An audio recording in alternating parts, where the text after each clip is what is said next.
अमन चाहते हैं, मैदान में है तो क्या हम अमन चाहते हैं, हम अमन चाहते अमन तो हैं है जुल्म नहीं। के खिलाफ, हम अमन तो अमन है। चाहते हैं जुल्म के खिलाफ। अगर जंग लाजमी हो तो जंग ही सही। जवान बैठ करके 18 से 19 घंटा काम करता है, जी समय पर उसको छुट्टी नहीं मिलती है। उससे अनर्गल कार्य, जो चीज़ मैं मीडिया के माध्यम से नहीं कह सकता हूँ, कि ऐसे अनर्गल कार्य कराए जाते हैं जो एक जवान को लागू नहीं होता है। ठीक है, उनको मुख्यमंत्री बनाने के लिए, और 20,000 से जीते थे, 22,000 से नहीं जीते थे, 20,000 वोट से जीते थे। तो आज वो रक्षा मंत्री है हमारी। तो हम पूर्व सैनिकों के लिए दिल खोल कर आए सामने, और पूरा पूर्व सैनिक उनके साथ 2014 से आज तक था। और अगर दरिया दिली दिखाओगे इसमें तो फिर आपके साथ खड़ा मिलेगा, और नहीं तो फिर दिशा दशा तय होगी। अब तो मैदान में है, अगर हम तो उसी तरह सरकार में बैठे हुए लोगों को ऊपर ये सरकार की निगरानी टीम होनी चाहिए। माननीय मंत्री जी को भी इस पर गौर करना चाहिए। आपको मैं जिस जनपद से हूँ, जिस जनपद ने उनको मुख्यमंत्री बनाया था, अभी एक बात कह दूंगा, जो हमारे रक्षा मंत्री जी हैं उन तक ये बात पहुंचेगी। हमने उनके लिए कभी, जब हमारे यहाँ से मुख्यमंत्री हो तो मैं सर्विस के दौरान छुट्टी पर था, मैंने पोलिंग भी कैप्चर की है, ये भी बता दीजिए। ये चीज जो इसको एक्सेप्ट कर रहे हैं, ये उनको सोचना चाहिए था कि अगर हम 30 साल 17 साल 18 साल करके आए, 35 साल की उम्र में वापस आ गए हैं, तो हम जब असंतुष्ट हैं तो आप 4 साल के लिए, क्या आपको एक टाइम रोटी दे दी जाए और 3 टाइम ना दी जाए तो आप कितना संतुष्ट रहते हैं? मेरा नाम है रितेशना मंगवाना और इस वक्त मैं मौजूद हूँ जंतर मंतर पर, जहां रिटायर्ड फौजी कर्मचारी धरना प्रदर्शन कर रहे हैं सरकार के खिलाफ। जहां सरकार ने 2014 में वन रैंक वन पेंशन की स्कीम को जारी किया था, वही जो है दोनों कर्मचारी जो है अब बड़े अधिकारी फौजी और छोटे अधिकारी में कहीं ना कहीं भेदभाव देखा जा रहा है। कई खामियां हैं उस ओल्ड पेंशन स्कीम में, हालांकि ये रिन्यू भी किया गया, पर कहीं ना कहीं जो है छोटे अधिकारी सिपाही जो हैं इसमें जो है कमी महसूस कर रहे हैं। आइए उनसे बातचीत करते हैं और जानते हैं आखिरकार पूरा मामला क्या है। नमस्कार और स्वागत है हमारे चैनल में। आपका नाम? नमस्कार, मैं राघवेंद्र सिंह, प्रदेश अध्यक्ष veterans association Uttar Pradesh. Sir, आप जो है जैसे कि देखा है कि जो भारत देश है वो लगातार विश्व गुरु की ओर उन्नति कर रहा है, बढ़ रहा है। बढ़ना चाहिए। वही जो है 2014 में one rank one pension scheme का जो वादा किया था वो भी पूरा किया है, तो फिर आज जो है आप धरना प्रदर्शन क्यों कर रहे हैं? ये हमारे माननीय प्रधानमंत्री जी की दरिया दिली थी, जो उन्होंने कहा उसको पूरा किया। उसका हम लोगों ने तहे दिल से स्वागत भी किया, और दरिया लौटाया, समंदर वापस किया।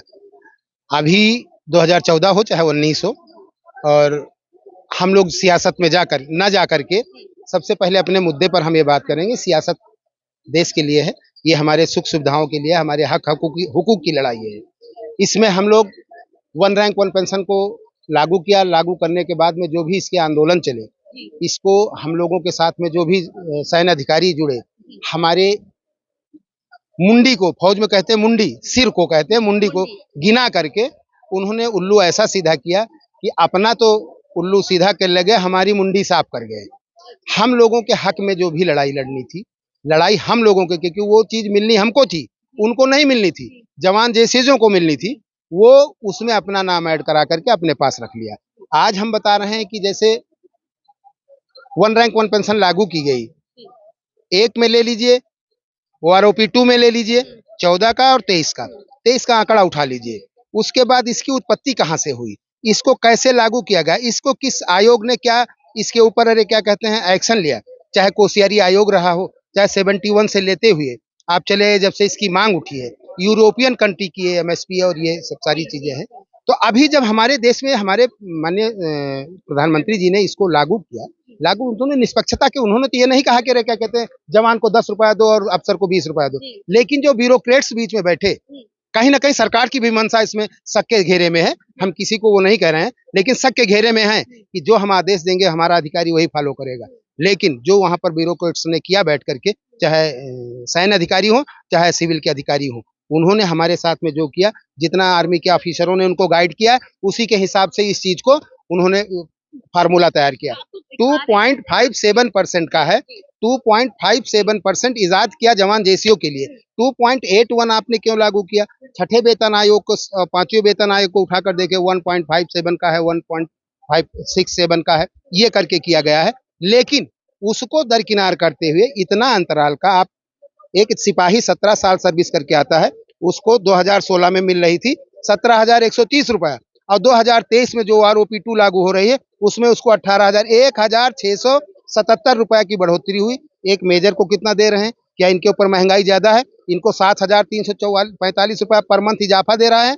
एक जैसे हमारा 26 साल तक नौकरी करके आता है, फ्रंट लाइन में नौकरी करता है, उसको आप माइनस में 1900 रुपया माइनस जो पहले पा रहा था, पिछले में 4 साल पहले पा रहा था, उसमें से आपने माइनस करके उसको तनख्वाह दे दिया। ये कहाँ का न्याय है? अच्छा, मेरा एक सवाल है, जैसे कि बड़े अधिकारी हैं इस फौज में और सिपाही हैं, दोनों समान काम करते हैं, फिर भी इतना भेदभाव जो है आप देख रहे हैं। अभी हाँ, समान अगर होता, देश की सेवा तो लगातार देश की दोनों ही सेवा करते हैं। का लक्ष्य नियम दोनों को लिए है, लेकिन अधिकारी ऑफिस में बैठकर कलम चलाता है, जवान बैठ करके 18 से 19 घंटा काम करता है, जी, समय पर उसको छुट्टी नहीं मिलती है। जी, उससे अनर्गल कार्य, जो चीज मैं मीडिया के माध्यम से नहीं कह सकता हूँ, कि ऐसे अनर्गल कार्य कराए जाते हैं जो एक जवान को लागू नहीं होता है।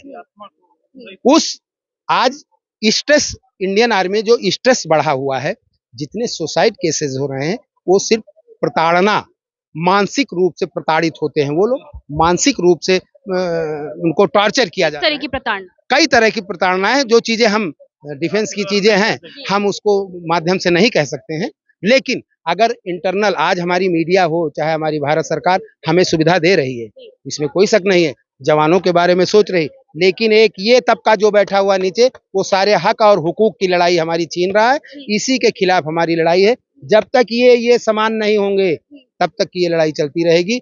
ऊपर का आदमी नीचे आए, नीचे का आदमी ऊपर जाए, ये हमारा लक्ष्य है, ये हमारा टारगेट है। समानता का अधिकार, सबका साथ सबका विकास, माननीय प्रधानमंत्री जी का स्लोगन है। माननीय प्रधानमंत्री जी का एक बहुत तेज गति सबका से, साथ सबका विकास तो लगातार हो रहा है, हाँ, फिर आप क्यों विरोध तो हमारा विकास कहाँ हुआ? हमारा तो 116 रुपया नहीं। गरीबों की सरकार कहते हैं, अब कहते हैं फौजी गली के तो सबसे बड़े हमने अभी आपसे ज्यादा आगे आते हैं। हमने आपसे सबसे पहला उनका स्वागत है, इसका कोई विरोध नहीं है। विरोध उस चीज का है कि आपने जब उनके हक हुकूक की लड़ाई हो रही तब कहाँ थे आप?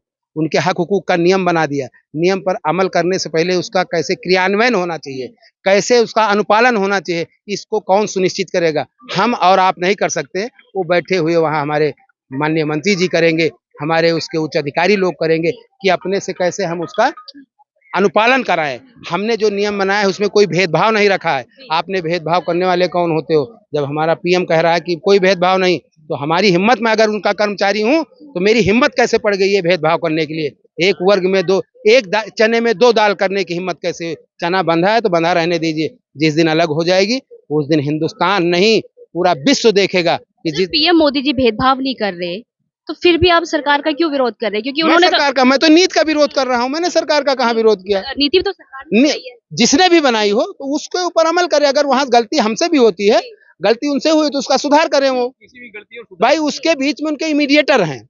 एक मैं रक्षा मंत्री की बात कर लूं, या चाहे आप हो चाहे हम हो, कोई भी हो, कोई उस कुर्सी पर बैठा हो, मैं किसी का नाम नहीं लूंगा, उस कुर्सी पर बैठने के बाद उसके कई इमीडिएटर होते हैं, उसकी चैन होती है। उस चैन में आपने मुझसे कहा कि आपसे मेरा ये सवाल है, मैं आपके सवाल का जवाब दे रहा हूँ। अब इसके पीछे आपके बहुत लोग हैं, इस बाइट को, इसको कहाँ कट करनी है, कौन सा शब्द निकालना है, एक चैनल है ये। अगर उस चैनल में अगर आपने कहीं गलत किया है तो उसका भुक्तभोगी आपका संपादक आपको बनाएगा। बीच में किसी ने किया तो संपादक उसको बनाएगा। उसी तरह सरकार में बैठे हुए लोगों को ऊपर ये सरकार की निगरानी टीम होनी चाहिए। माननीय मंत्री जी को भी इस पर गौर करना चाहिए। आपको मैं जिस जनपद से हूँ, जिस जनपद ने उनको मुख्यमंत्री बनाया था, अभी एक बात कह दूंगा, जो हमारे रक्षा मंत्री जी हैं उन तक ये बात पहुंचेगी। हमने उनके लिए कभी, जब हमारे यहाँ से मुख्यमंत्री हो तो मैं सर्विस के दौरान छुट्टी पर था, मैंने पोलिंग भी कैप्चर की है, भी बता दीजिए, ठीक है, उनको मुख्यमंत्री बनाने के लिए। और 20,000 से जीते थे, 22,000 से नहीं जीते थे, 20,000 वोट से जीते थे। तो आज वो रक्षा मंत्री है हमारी। तो हम पूर्व सैनिकों के लिए दिल खोल कर आए सामने, और पूरा पूर्व सैनिक उनके साथ 2014 से आज तक था। और अगर दरिया दिली दिखाओगे इसमें तो फिर आपके साथ खड़ा मिलेगा, और नहीं तो फिर दिशा दशा तय होगी। अब तो मैदान में है, अगर हम तो अमन चाहते हैं, मैदान में है तो हम क्या अमन चाहते हैं, हम अमन चाहते तो हैं है जुल्म के खिलाफ, हम मन तो अमन है। चाहते हैं जुल्म के खिलाफ। अगर जंग लाजमी हो तो जंग ही सही, ठीक है। तो हम तो साथ में हैं। हमारी नीतियां हमारे लिए हम लोगों को एकदम बर्बाद करने में लग गए हैं। अगर ये जवान, आप 70 साल की उम्र में हैं। आपसे पूछिए व्यथा क्या होगी जब आप रिटायर होकर आए, तब हमारे जैसे इनके बेटे शादी के लिए तैयार हो गए होंगे, बेटी शादी के लिए, पोते हो गए होंगे, उनके पढ़ाई की व्यवस्था कैसे की होगी। ये तो हमारे अग्रज हैं, ये हमारे पिता तुल्य हैं, इनका दर्द कभी किसी ने सुना ही नहीं। दर्द क्या सुना।